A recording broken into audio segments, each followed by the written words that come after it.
दोस्तों, मैं आशुतोष आपका स्वागत करता हूं अपने चैनल दोषाकार वैदिक एस्ट्रोलॉजी में। वार्षिक राशिफल की सीरीज में आज हम बात करने वाले हैं राशि चक्र के आखिरी राशि की, जो है मीन राशि। सबसे पहले आप देखिए, जो हम बात करने वाले हैं वो टॉपिक रहने वाला है प्रेम और विवाह कैसा होगा आपका 2024 में, करियर व शिक्षा के बारे में, व्यापार के राशिफल के बारे में, संपत्ति और वाहन, धन और लाभ, और आखिरी हम बात करने वाले हैं स्वास्थ्य के बारे में। सबसे पहले देखिए, स्क्रीन पे आप देख पा रहे होंगे ये ट्रांजिट की लिस्ट है जो 2024 में होने वाली है, और ड्यूरेशंस भी वहां पे मेंशन किया गया है।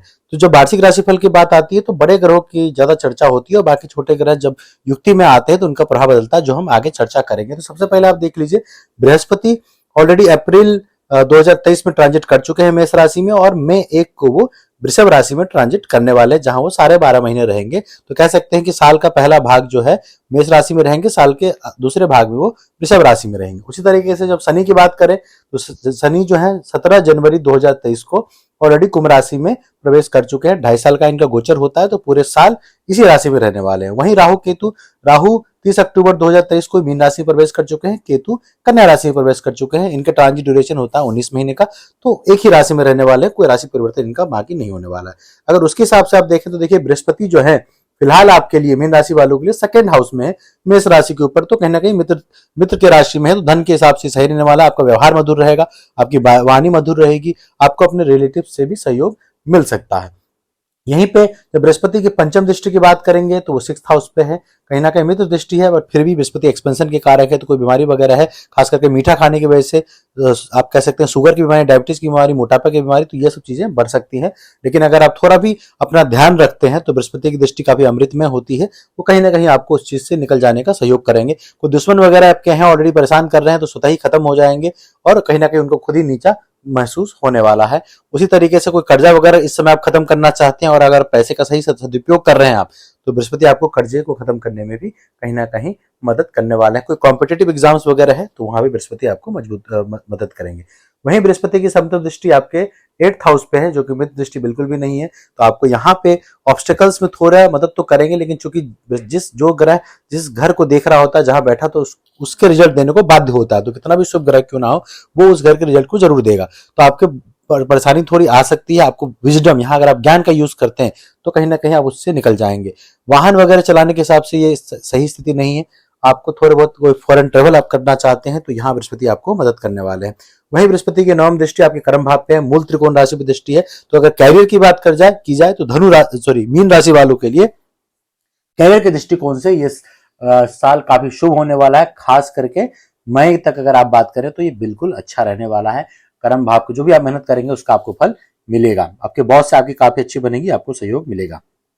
वहीं बृहस्पति मई 2024 को, खास करके 2 मई को, जैसे ही अपना राशि परिवर्तन करेंगे, यही बृहस्पति आपके सेकंड हाउस से निकल के तीसरे घर में आ जाएंगे, जो आपके छोटे भाई बहन का घर है। और कहीं ना कहीं बृहस्पति के लिए शुक्र से उनकी मित्रता नहीं है, शुक्र का ये घर है। तो आप मान के चलिए कि अगर आप कोई इलीगल कोई काम करते हैं, किसी को धोखा वगैरह देते हैं, तो यहाँ आपका नेम एंड फेम में गिरावट आ सकती है, डिफेम आप हो सकते हैं। छोटे भाई बहन की मदद करना आपके लिए मददगार रहेगा, आपको सहयोग मिले न मिले, आपको ये करना है। वहीं बृहस्पति की पंचम दृष्टि आपके 7th हाउस पे है, तो यहाँ पे अगर कोई रिलेशन में कोई मतभेद चल रहा है तो ये समय हो सकता है कि अगर आपका कहीं डिवोर्स हो जाए, तो आपको ध्यान रखने की जरूरत है, क्योंकि देखिए केतु है वहाँ। केतु अब बृहस्पति जब एक दूसरे से मिलते हैं तो कहीं ना कहीं मोक्ष के योग बनाते हैं, और यहाँ पे अगर मोक्ष की बात करें तो 7th हाउस के एस्पेक्ट से विच्छेद, आपके पार्टनरशिप पे कोई प्रॉब्लम चल रही है तो ये उस समय अंत हो सकता है। वहीं बृहस्पति की सप्तम दृष्टि आपके 9वें भाव पे रहेगी, जब मित्र राशि है, तो भाग्य का आपको समर्थन हमेशा ही मिलता रहेगा। पिता का भी सहयोग आपको मिलेगा। अगर पिता के हेल्थ वगैरह खराब चल रही है तो थोड़ा बहुत इसमें आप बृहस्पति आपको सहयोग कर सकते हैं। वहीं बृहस्पति की जो 9वीं दृष्टि है 12th हाउस पे है, शनि का वो हाउस है, तो आपको धर्म कर्म पे बहुत खर्चा करवाने वाले हैं। एक्सपेंशन के कारक होने की वजह से बीमारियों पे भी थोड़ा आपको खर्चा करना पड़ सकता है। तो पूरे साल विष्णु सहस्त्रनाम आप सुनते रहें, बृहस्पति का उपाय होता रहेगा। वही जब हम बात करते हैं शनि की, शनि देखिए आपके 12th हाउस में ही है, क्योंकि अपने ही घर में है, उतना नुकसान नहीं पहुंचाएंगे। खास करके जो लोग फॉरेन जाना चाहते हैं या फॉरेन में रहते हैं तो उनके लिए काफी अच्छी स्थिति यहाँ पे शनि क्रिएट करने वाले हैं। बाकी खर्चा बना के रखेंगे, लेकिन वही धर्म कर्म पे खर्च करते हैं, फालतू खर्च अगर नहीं करते हैं, तो शनि यहाँ पे भी अच्छा रिजल्ट आपको दे सकते हैं, क्योंकि वो अपने ही घर में है। वही शनि की तीसरी दृष्टि आपके सेकंड हाउस धन पे होने वाली, मित्र दृष्टि बिल्कुल नहीं है। धन चूंकि खर्चा बहुत करवाएंगे तो धन आपका जमा ही नहीं होगा, है ना। वाणी वगैरह में आपको समस्या हो सकती है बहुत ज्यादा सच बोलने की वजह से। वही जो पारिवारिक रिश्ते आपके अच्छे चल रहे थे, वहां थोड़ी समस्या यहाँ पे पैदा कर सकते हैं आपके व्यवहार की वजह से। वहीं शनि की सप्तम दृष्टि जो है आपके 6th हाउस पे है, रोग रिपु और ऋण सूर्य वहां पे सूर्य का वो घर है, तो उस चीज के लिए ठीक नहीं, आपके अनावश्यक दुश्मन बनेंगे, यहाँ पे लोग पीठ पीछे आपकी बुराई भी करेंगे। और आप ये मान के चलिए कि अगर आपका कर्जा वगैरह अगर आप फालतू खर्च करते हैं तो यहाँ पे आपको कर्जा बढ़ सकता है। कोई लोन वगैरह अप्लाई करना चाहते हैं तो यहाँ पे आपको लोन मिलने की पूरी संभावना रहने वाली है। हेल्थ इश्यूज बने रहेंगे, खासकर गैस वगैरह की समस्या रह सकती है आपको। कोई पुरानी बीमारी है तो इस समय वो उभर के आ सकता है, तो आपको अपने दिनचर्या पे काफी ध्यान देने की जरूरत है। वहीं हम राहु केतु की बात करें तो राहु थ्रू आउट आपके लगन में रहने वाले हैं और केतु आपके सप्तम भाव पे रहने वाला है, तो ये रिलेशनशिप पार्टनरशिप आज जीवन के लिए बिल्कुल अच्छा नहीं है।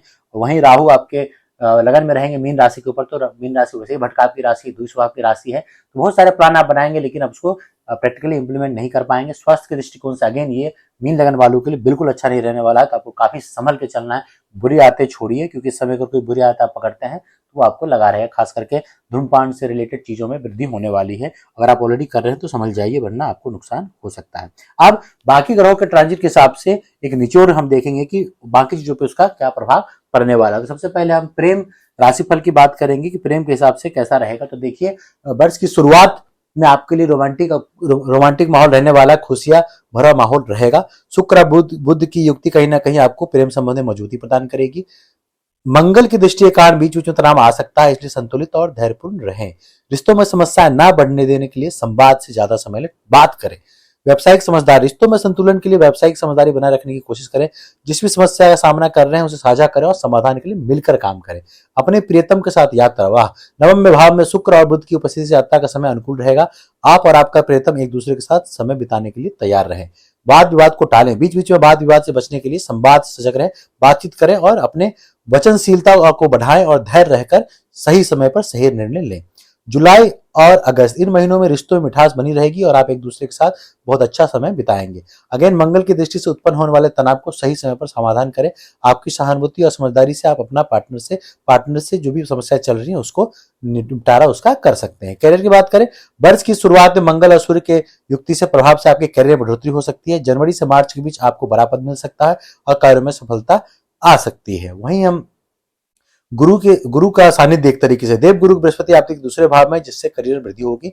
मार्च से अप्रैल और अगस्त से सितंबर के बीच विदेश जाने का मौका हो सकता है, जो आपके करियर में नई दिशा को जरूर प्रदान करेगा। अक्टूबर से दिसंबर के बीच सतर्क रहें, क्योंकि आपकी कहासुनी से बचने के लिए तैयार रहना होगा। इस समय आपको करियर को स्थिरता देने के लिए उचित निर्णय लेने पड़ेंगे। रिश्तों में मेहनत और समर्पण के माध्यम से आप करियर की मजबूती बनाए रख सकते हैं। अपने सहयोगियों से आपको मिलकर काम करना होगा ताकि आपको बेहतरीन परिणाम प्राप्त हो सके। नौकरी में संवाद, आपका संवाद और व्यक्तिगत गुणधर्म कार्यस्थल में आपको बढ़ावा देने में मदद करेगा। अपने विचार को साफ रूप से व्यक्त करें और टीम के साथ सहयोग पूर्वक से काम करें। वर्ष के बीच आपके करियर को समीक्षा करें और आवश्यकता होने पर सुधारात्मक कदम भी उठाएं। नौकरी में नए क्षेत्रों में प्रवेश कर विचार करें या कौशल विकसित करने के लिए योजना बनाएं। शिक्षा की बात करें, वर्ष की शुरुआत में ग्रहों की युक्ति से आप विद्यार्थियों के लिए शिक्षा में सफलता का समय है। मंगल की दृष्टि से कुछ व्यवधान हो सकते हैं, लेकिन आपको अपनी मेहनत और ध्यानशीलता से आप चुनौतियों को पार कर पाएंगे। वर्ष के मध्य में व्यावसायिक और कला क्षेत्र में विद्यार्थियों को बहुत अच्छे नतीजे मिल सकते हैं। मंगल के पंचम भाव में आने से आपको विद्या क्षेत्र में नई दिशाओं का अनुभव हो सकता है। शनिदेव की दृष्टि और गुरु बृहस्पति के समर्थन से प्रतियोगी परीक्षाओं में आपको विद्यार्थियों को काफी सफलता मिल सकती है। अपनी मेहनत और निरंतरता से आप अच्छे अंक प्राप्त कर सकते हैं। आपका चयन अच्छी जगह पे हो सकता है। उच्च शिक्षा की तलाश में विदेश जाने की कल्पना कर रहे विद्यार्थियों के लिए प्रथम और द्वितीय तिमाही अच्छे फल दे सकता है। अपनी तैयारी को और मजबूत करें, आत्म समीक्षा करें और नए क्षेत्रों में प्रवेश करें। अब छात्रवृत्ति, विद्यार्थियों को विभिन्न क्षेत्रों में छात्रवृत्ति और समर्थन की संभावना यहाँ बन रही है। अगर अप्लाई करते हैं तो अपनी रुचियों और दक्षता के हिसाब से विभिन्न प्रोग्रामों में आवेदन करें और अवसरों का सही लाभ उठाएं। वर्ष के बीच में अपने अध्ययन और करियर को निरीक्षण करें और आवश्यकता होने पर सुधारात्मक कदम उठाएं। नियमित रूप से प्रगति की जांच करने से आप अधिक सफल हो सकते हैं। आपको अपना आत्मनिरीक्षण करते रहना पड़ेगा। व्यापार, प्रारंभिक चुनौतियां, वर्ष की शुरुआत में सप्तम भाव में केतु की दृष्टि के कारण व्यापारिक समझदारी और रिश्तों में चुनौतियां आ सकती है। धैर्य रखें और सही निर्णय लेने के लिए संबंधों में सुधार करें। मई से देव गुरु बृहस्पति की दृष्टि से आपको सही मार्गदर्शन मिलेगा, जिससे व्यापार में वृद्धि होगी। अनुभवी और सफल व्यक्तियों से मिलकर आप अपने व्यापार को बढ़ा सकते हैं। व्यापार में विस्तार के लिए मार्च, अगस्त, नवंबर और दिसंबर महीने अधिक फायदेमंद होंगे। इस समय आप नए अवसरों की खोज कर सकते हैं और आपको व्यापार में बढ़ावा मिल सकता है। सरकारी संबंध अगर आप जुड़े हुए हैं तो जनवरी, फरवरी, अप्रैल, मई और अगस्त, सितंबर के महीने में आपको विशेष लाभ मिल सकता है। सरकारी सहयोग से आपके व्यापार में सुधार हो सकता है। नई परियोजनाओं के लिए अवसर प्रदान हो सकते हैं। सप्तम भाव में केतु के कारण व्यापारिक संबंधों को मजबूती से संभालें और सुनिश्चित करें कि विश्वास बना रहे। संबंधों को सुधारने के लिए सकारात्मक कदम उठाएं और मौद्रिक समझौते कर सकते हैं। वर्ष के बीच में आपको अपने व्यापार को निरीक्षण करना चाहिए बार बार। नए उत्पादों और सेवाओं को आप स्टार्ट कर सकते हैं, लेकिन थोड़ा सा आपको व्यापार को मॉडर्न बनाने की कोशिश करनी चाहिए और साझेदारी में थोड़ा समझदार होना चाहिए। अब बात करते हैं संपत्ति और वाहन की। वर्ष की शुरुआत में मंगल और सूर्य की दृष्टि आपके चतुर्थ भाव पर होने से अचल संपत्ति खरीदने का सही समय होगा। इस समय में संपत्ति वृद्धि होगी और आर्थिक सुधार में स्थिति आपके लिए काफी अच्छी रहने वाली है। वहीं जनवरी मार्च जून से जुलाई अक्टूबर और नवंबर के महीने में संपत्ति के क्षेत्र में लाभ हो सकता है। इस समय आपको आर्थिक स्थिति में मजबूती महसूस हो सकती है। वाहन जनवरी, अप्रैल, जून और नवंबर महीने में वाहन खरीदने के लिए अनुकूल रहेगा। इस समय आपको वाहन खरीदने में सफलता मिल सकती है और आपके संपत्ति से जुड़ा क्षेत्र मजबूत हो सकता है। निवेश का मौका, आपको आर्थिक लाभ के लिए संवेदनशील निवेश करने का समय मिल सकता है। आप नए निवेश क्षेत्रों में विचार कर सकते हैं और आर्थिक सुरक्षा की दृष्टि में कदम उठा सकते हैं। सावधानियां, लाभदायक समय में भी संपत्ति के मामले में सावधानी आपको बरतना चाहिए।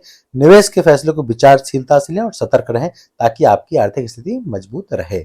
हम बात करते हैं धन लाभ। वर्ष के आरंभ में शनि महाराज आपके द्वादश भाव में होकर खर्चों में वृद्धि कर सकते हैं, या आपको सावधान रहने की जरूरत है। बृहस्पति की दृष्टि, मई से बृहस्पति महाराज आपके तीसरे भाव में होकर आपके आर्थिक स्थिति में सुधार करेंगे। यह समय आर्थिक उन्नति के लिए उच्च रहेगा, नई योजनाएं बना सकते हैं।